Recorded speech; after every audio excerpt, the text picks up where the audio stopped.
Try to take him away, so help me God, I'll tear you a new one bigger than the Grand Canyon.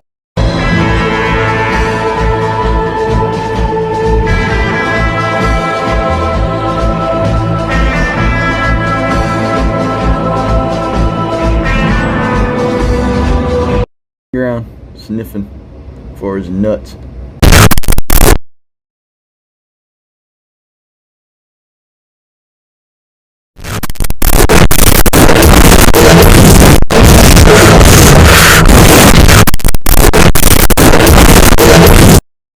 This is time for another story.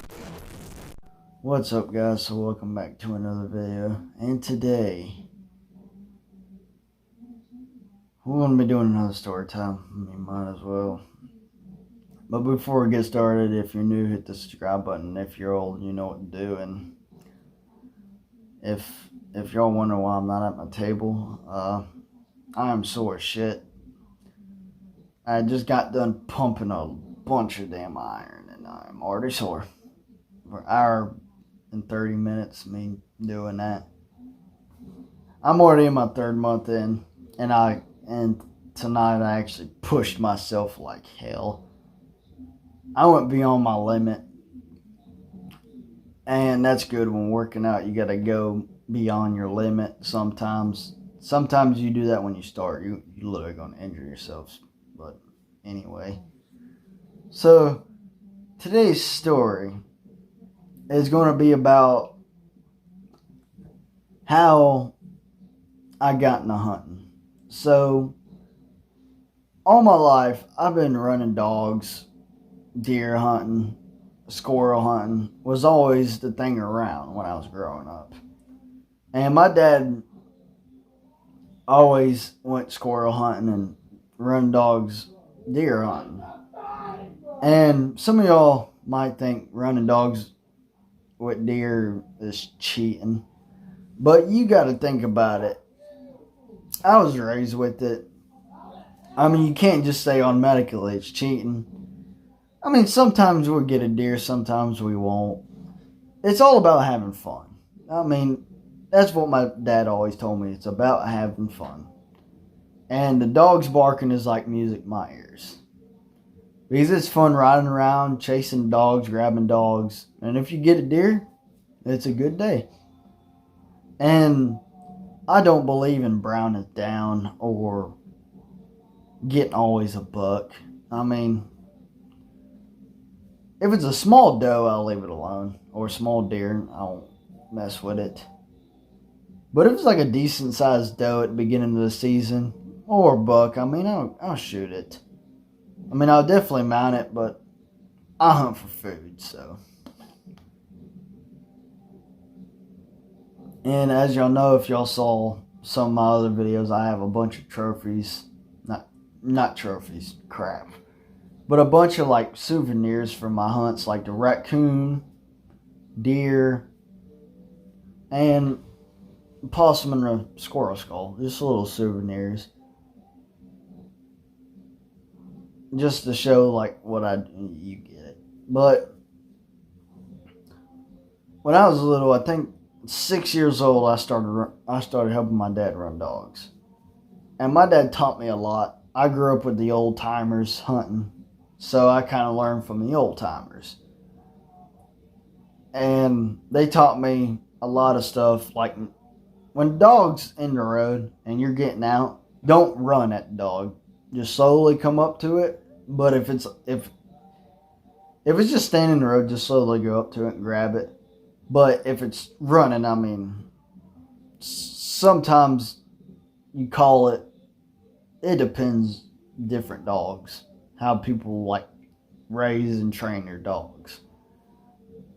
My 4 deer dogs are trained by a tune, which the GPS collars we have on them, that's how we track our dogs. We have a GPS collar, and it has a little shock system. But we don't fucking shock them every time they don't listen. We just tune them, which is just a vibration. So if we call the dog 3 times and we tune it, he's going to come. But after probably about a few times, we do it on the lowest setting and we just pop them. Not nothing too extreme for your cupcakes. It ain't animal abuse. Trust me, a lot of people put shock collars on their dogs. Lowest setting is your best. Just a little like tick. Or a little like, it would get them to quit. Not too powerful. But growing up with the old timers, it taught me a lot running dogs. I mean, I still got a lot more to learn. Oh, not really a lot more, just a little bit more to learn. Like, I know how to use the tracking system, kind of. Well, with these new tracking systems, I still got to get used to those. Because back then, you didn't really track your dogs. You just heard. Because my dad was telling me one day before deer season ended, he's like, Bubba, we didn't have these tracking collars back then. We had beepers, or we just heard where they're at, or ran with them. And what a beeper is, it's like this little box with a giant, I'm talking about a giant antenna. It has like 6 prongs. And what it does, so if the dog's like far away, it would beep every once in a while. But as you get closer, it starts beeping rapidly. Like, it's like if the dog's right in front of you, like beep, beep, beep, beep, beep, beep, beep, beep, beep, beep. And and with it goes on. But squirrel hunting, I always love squirrel hunting because as I said, deer, you don't come across one every day. It would be weeks, months, or even probably a couple years or a year before you even get a deer. So squirrel hunting, if I'm not deer hunting, I'm squirrel hunting. And squirrel hunt, I mean, it's easy. You come across squirrels every day eating nuts or just barking like hell. I hate that, honestly.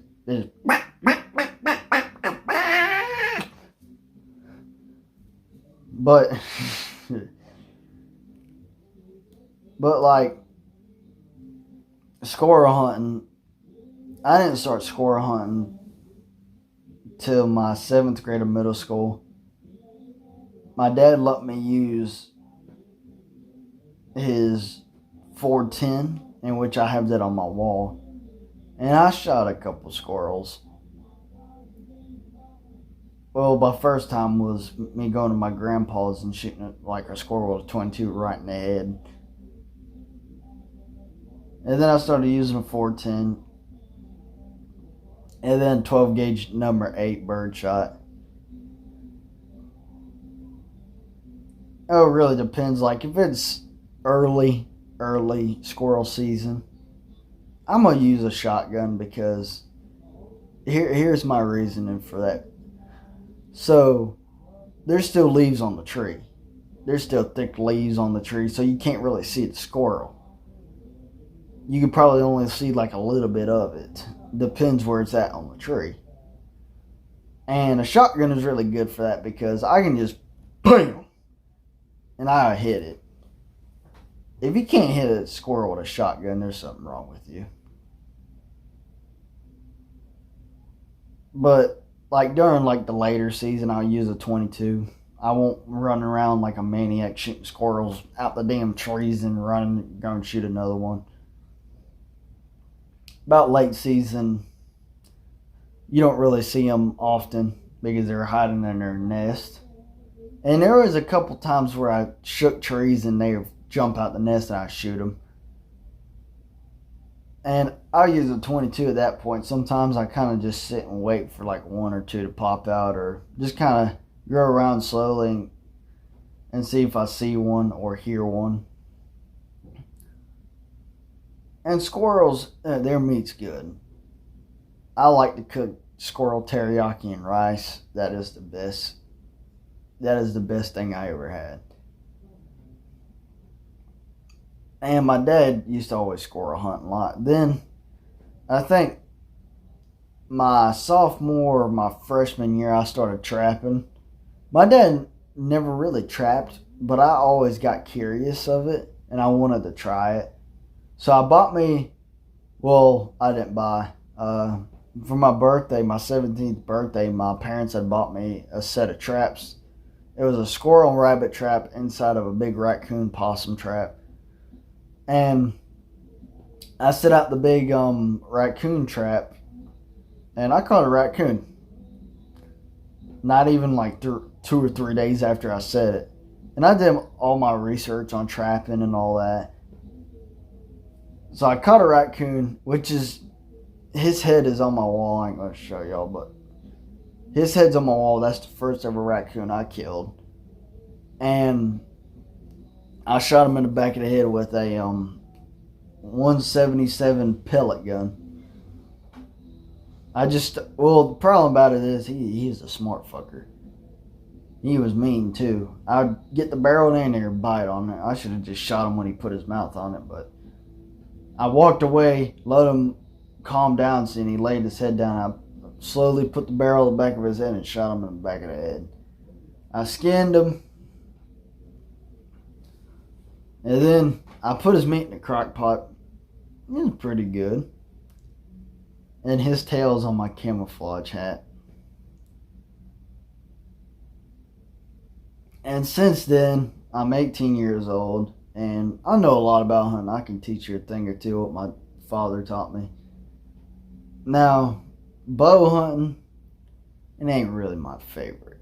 Here's why. Bow hunting, I mean, I like it because you don't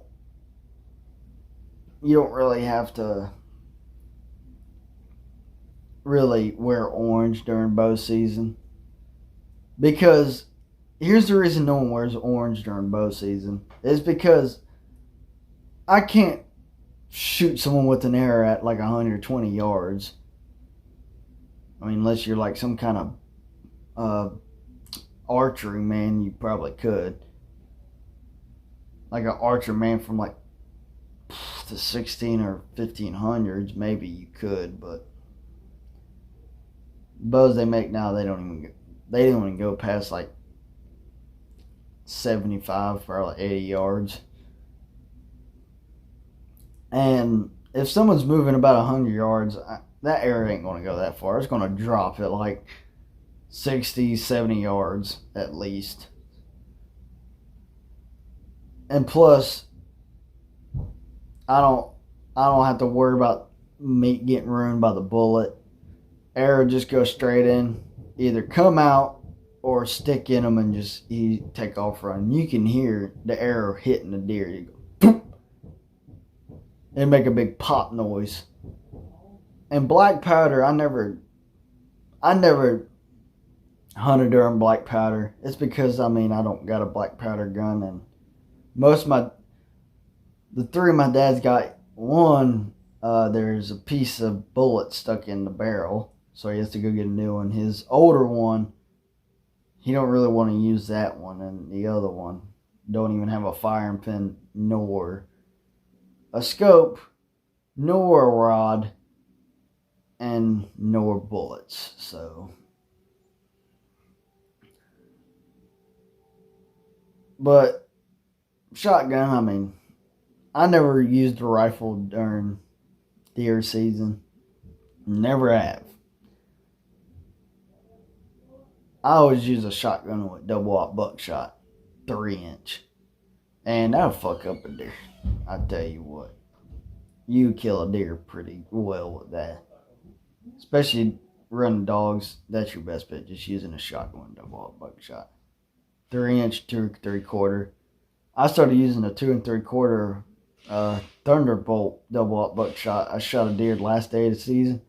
His heart and lungs were screwed. But this is it, guys. If y'all want to hear more hunting stories or hear more stories or whatever, hit the subscribe button, hit the like button, and tell your friends, tell your family.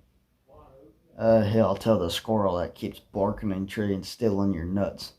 This is Bubba 3681 out, and keep your freaking redneck. Rest smooth. easy whiskey.